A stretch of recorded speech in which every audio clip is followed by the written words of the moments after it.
Kuya! Kuya! Kuya! Makisakay! Makisakay! Ay, hindi ako pinansin! End of flashback. Hello guys, itong Kapampangan girl nyo, si Ulan. At for today's video, it's Saturday and nandito kami sa Nabuklod, Florida, Pampanga. Kasi naisipan naming mag-hiking or mag-jogging dito.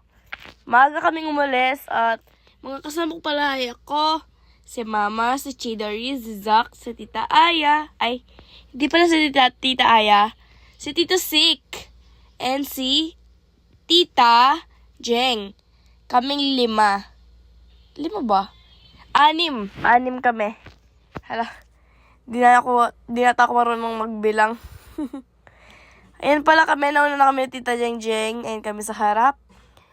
At ako yung nasa right. Yung naka-pants na green. Wowie. Si Ma'am pa pala yung may iwan at nasa likod lang namin siya.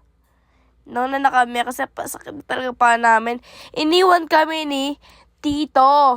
Like, kasakay niya sila Chidori and sila Zach sa motor. But, bro, nung sumakay sila, bumalik sila sa taas, iniwan kami. Eh, naglakad lang kami dyan. Dapat nga magpo-photoshoot lang kami eh. Kasi ang ganda ng tanawin. Halos puro lang kami dyan eh. Puro complete lang kami sa sobrang taas ng ng bundok. Like, wala pa ata kaming dyan. Kalahati niya. No, nasa kalahati na. Kasi kami dyan, nakamotor kami. So, mostly nakamotor, paukyat, and ayan. Nag-photoshoot kami, iniwan kami. Ayan pala si Tita Jeng. Hinintay ko sila since medyo nauna na ako. At may ibuki. Aita.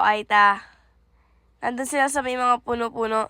And as you can tell from my, lakad, sakit na sakit talaga yung paa ko dyan. Tapos, ayan. Halata ko sinong mas malaki sa amin dalawa ni Tita Jeng. Ano ba yan?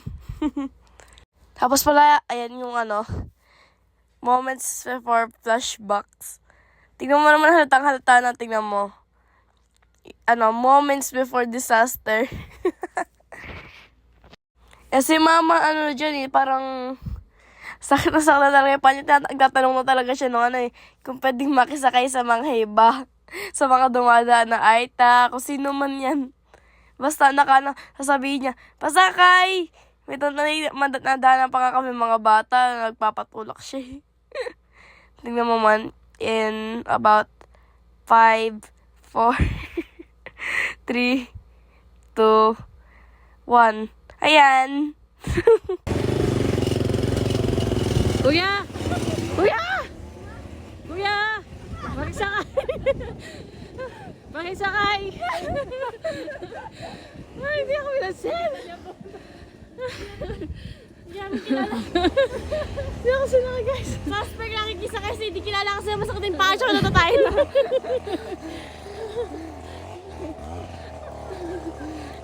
Suspect na tatayin sa bundok. Nakatasip eh. Suspect nakikisa kasi hindi ka kilala tapos natatayin pa. Dapat ata ka pampangan eh. Ne. Kuya, pakain muna kami. Pasakin muna kami. Ay.